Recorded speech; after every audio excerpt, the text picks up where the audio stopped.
बिहार विधानसभा चुनाव में सबसे पहले महागठबंधन ने तेजस्वी यादव को अपना सीएम चेहरा घोषित कर दिया।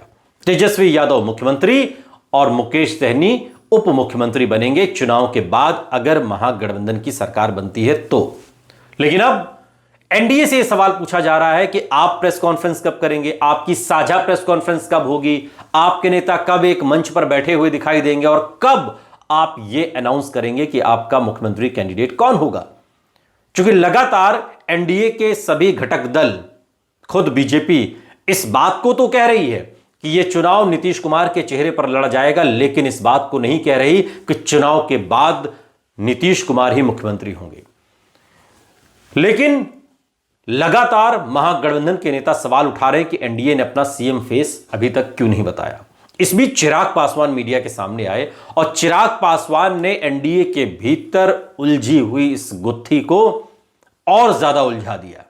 एक चौंकाने वाला बयान दिया उन्होंने मीडिया से बातचीत में, और चिराग पासवान ने, उनका गला बैठा हुआ था जब ये बातें वो कर रहे थे, और उन्होंने कहा, जब उनसे ये पूछा गया कि भाई महागठबंधन ने तो अपना सीएम कैंडिडेट अनाउंस कर दिया है, आपकी तरफ से कौन है।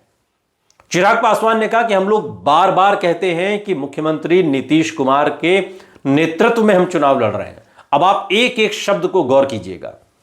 चिराग पासवान ने कहा कि हम लोग बार बार कहते हैं कि मुख्यमंत्री नीतीश कुमार के नेतृत्व में हम चुनाव लड़ रहे हैं, और एक सामान्य प्रक्रिया का हिस्सा है कि विधायक बैठेंगे और अपने नेता को चुनेंगे, क्योंकि हमारे गठबंधन में 5 दल हैं, अपने नेता को चुनेंगे।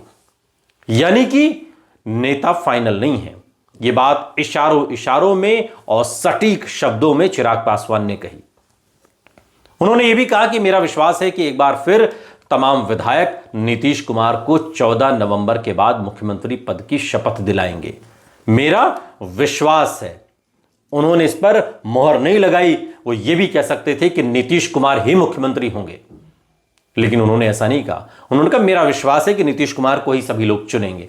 अभी नीतीश कुमार चुने नहीं गए हैं कि चुनाव के बाद अगर सत्ता एनडीए के पास आती है तो चेहरा मुख्यमंत्री नीतीश कुमार का ही रहेगा। साथ ही चिराग पासवान ये भी कहते हैं, लेकिन उन लोगों ने, यानी महागठबंधन ने, केवल एक चेहरा आगे करके बाकी सभी चेहरों को हटा दिया है। दूसरी ओर केंद्रीय मंत्री चिराग पासवान ने आरजेडी के नेता तेजस्वी यादव को महागठबंधन का सीएम चेहरा घोषित किए जाने पर कहा कि इतना लड़ झगड़ कर, इतनी मिन्नतें करके, कहीं पर डर दिखाकर अगर आपको मुख्यमंत्री के चेहरे के तौर पर स्वीकार किया गया तो आखिर क्या स्वीकार किया गया।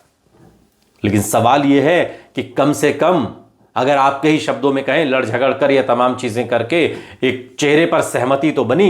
एनडीए के भीतर तो वो भी नहीं हो पाया। एनडीए के भीतर तो मुख्यमंत्री को लेकर के सिर्फ टव्वल ही हो रही है। आज तक सीट बंटवारा हो चुका, नॉमिनेशन लोग फाइल कर चुके, सारी चीजें हो गई, चुनाव प्रचार अपने चरम पर शुरू हो गया, लेकिन अभी तक एनडीए की प्रेस कॉन्फ्रेंस नहीं हुई। एनडीए के सभी घटक दल एक साथ नहीं बैठे। और अब चिराग पासवान अगर यह संशय जता रहे हैं कि मुझे ऐसा भरोसा है कि चुनाव के बाद लोग, हमारे लोग या एनडीए के सभी घटक दल नीतीश कुमार के चेहरे पर स्वीकार्यता दिखाएंगे, ऐसा मेरा भरोसा है, यह एक संशय पैदा करता है। और कहीं ना कहीं यह उस मुद्दे को, उस मसले को हवा देता है जिसमें नीतीश कुमार को 14 नवंबर के बाद रिटायर कर देने की बीजेपी की एक सोची समझी रणनीति का हिस्सा है।